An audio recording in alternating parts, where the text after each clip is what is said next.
Christos Anesti. Alithos Anesti. And to the mothers on this most auspicious day, Happy Mother's Day.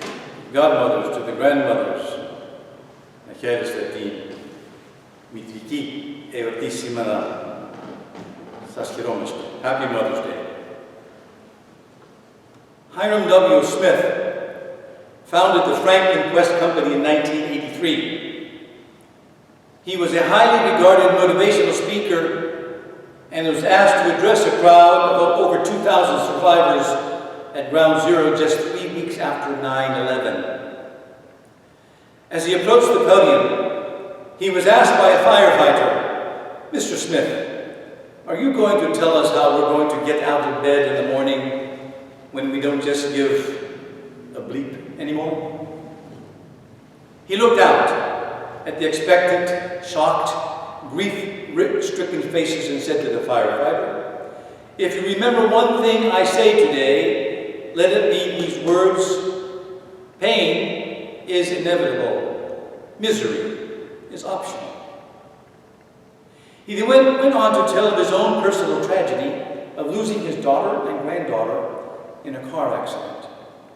He recounted being alone in his office thinking of what he could possibly say at the funeral. How do you speak at your own daughter's funeral?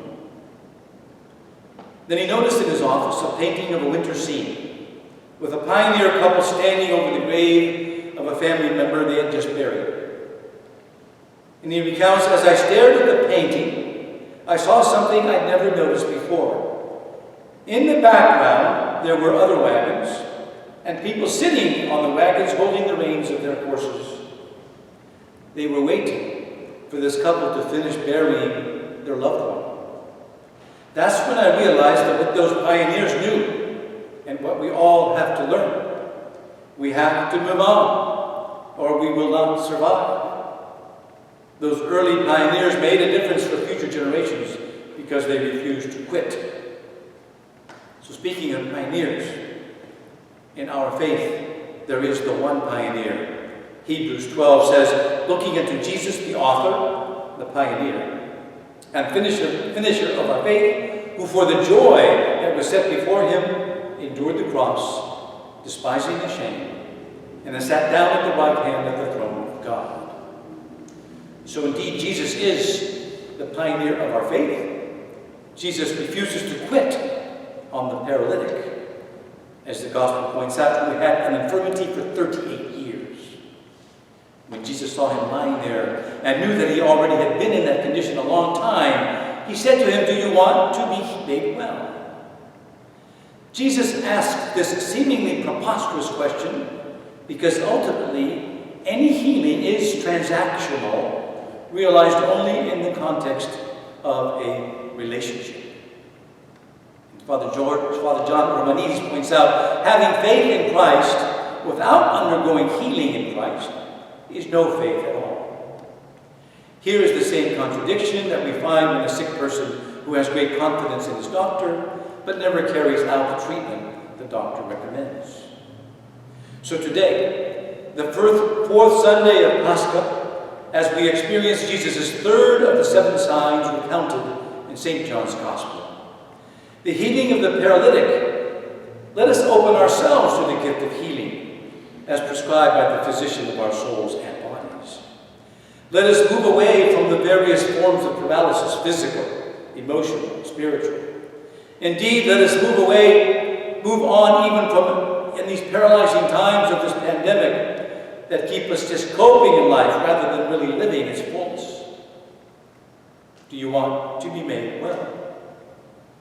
Jesus asked the paralytic.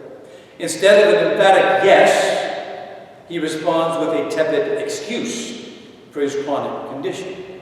"Sir, I have no one to put me in the pool."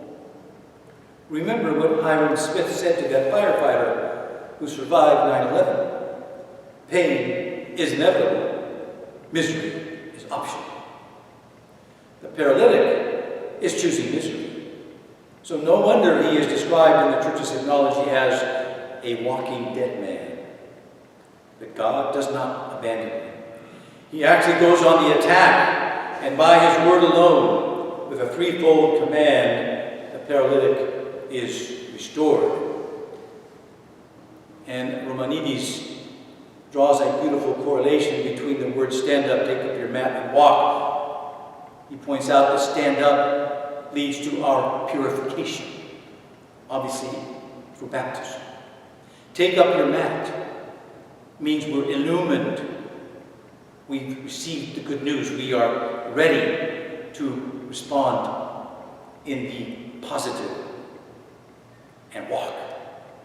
This is the ultimate deification, becoming more like Christ, responding to him, standing up, being purified, taking up our mat, being illumined, and walking, theosis, walking in the brilliance, in the joy of the resurrection.